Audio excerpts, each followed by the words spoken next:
One more time for Robert. Say LA. Lights went out. I'm like, damn, y'all ain't paid the bill? That happened to me Wednesday. You know, I was saying the other day, I got a new job. Another one, I know. And I get home at night. I'm working in Spanish hours. So, like, all motherfucking day. Then you get home where it's too late to make the day count.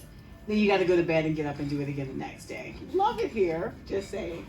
But my lights went out. And you have that moment, this is the second time this has happened, where the power just went pew. And I had already said, when people were like, what are you doing tonight? And I was like, nothing, not a goddamn thing. And God was like, you right. My shit was out for 2 hours. I was just chilling in the dark. And the only thing worse than being black in the dark is having a black cat in the dark. Because then y'all both just stepping on each other. I couldn't see Hugo couldn't see me. I had to let him out on the terrace with the emergency light so we could see each other. And I was offended because I'm like, you a cat. You're supposed to be better than this. Like, I thought they could see in the dark. I have an excuse. The cat, not so much. But it has been absolutely interesting. Just, this thing keeps slipping. Sounds like one of my dates. Which speaking, I really screwed myself with. I've been through a lot emotionally this week, especially. I've been so mad I could slap a comedian. Oh wait. Oh yeah, we're gonna talk about it, motherfuckers. Because that has basically been my week, and it's not just the slap heard around the world, which is like the best way to wake up. The jokes just wrote themselves this week because it's not just the smack. It has been white people. Yes, y'all again. Oh my God. Y'all keep doing this thing where you exist and get on my nerves. And like, I mean, I'm not mad at you. It's not your fault. That's your default setting. I get it. Disappointed in men is my default setting. And like, this week, holy fuck, if y'all outdone yourselves. Because just on the mushroom cloud where my Facebook page used to be alone has been such an experience, because it's not just being a comedian. It's not just talking about slapping comedians. It's every white man on the earth who has access to my Facebook page explaining to me what comedy is and how it works, which I never get enough of. You know, it's just, oh, well, that's comedy. Comedy is dead. We can't say anything anymore. What are comedians going to talk about? This is the end of comedy. Maybe your shit just sucks. Maybe that's just a thing. Like, you know, I love old school comedy, like SNL in the 70s, where everyone literally was like, before every set, the glory days, if you will. I listen to old school shit, Red Fox, Richard Pryor. You know you can't get away with that shit now. But the thing is, maybe you just old.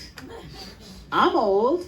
I did a set at a hostel a couple of weeks ago, and I was just like, it's mad humbling to be giving a set to a room full of people who are literally younger than your titties.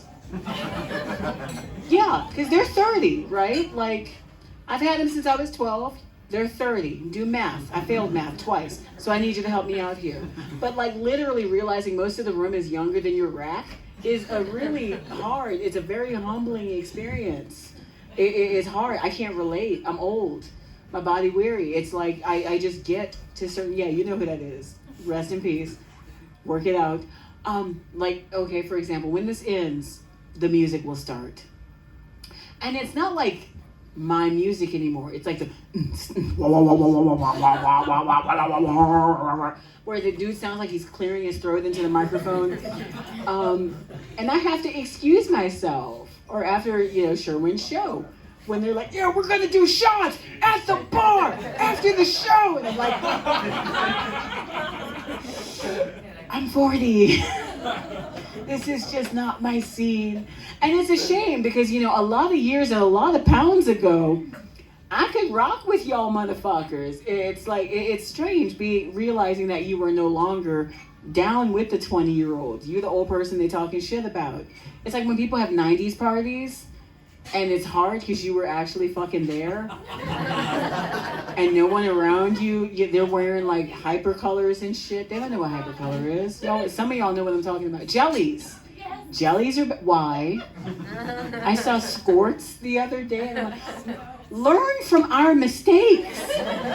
Please. I worked at a Catholic school and these girls clicked in with their thigh highs and the stockings and I was like, you look like The Craft. It was bad enough the first time. Like, okay, that was my movie. They had a black one. I was here for it. Okay. But legit, like the chokers, everything, you know, fashion-wise, when I had the thighs for it, is coming back and I don't know how to relate. Is this how people felt when I had 70s parties, like in the 90s? Is that my karma coming back to bite me in the ass? I can feel it, but it's really strange. And how many of you are under 30? First of all, let me see. Okay, okay, all right. Oh, I'm getting outnumbered. They taken over. Robert said something about Venezuela. Like, look, there's something Venezuelans, Chinese. There's somewhere you will find everywhere on this earth, no matter what. Venezuelans, Chinese folk, and black folk. We travel. Yo, we everywhere. Okay, we're everywhere you want to be. But now we're getting the younger people taking over, and younger folk. If you're under 30, as a 42-year-old woman, I need to tell you something. When it comes to giving older people advice, I need you to do one thing: shut the fuck up. Shut the absolute fuck. And I mean this disrespectfully, yet with a side of love. Because there's a thing. You still have, what's it called? Hope. You still have hope and optimism. You know, you still believe in the love and true light. And it shows. And I'm sorry, but I don't need someone younger than my friendships. I have more than one. I have friends, allegedly. To tell me advice, you know, because it's always the same. It's just like when you aren't looking for it, because like that's just when it happens. You have to. That shit was tired when I was 20. Imagine what it's like when I'm 40, hearing it from a 22-year-old. Okay, get jaded before you give me advice. I'm just saying. And we have another comedian. You guys, I have fucked myself today. Oh dear, are you ready, sir? He's excited. He can enthusiasm. You need to teach some of my exes about that. I have been talking so much shit about men and white men especially. I mean, which is kind of unfair. I'm not saying I have a type, but my mom calls my exes the Aryan Nation. You're not so fucking perfect yourselves, okay? I have been talking so much shit, and then I realized I have an all-male lineup. You know? Yeah. Karma happens fast.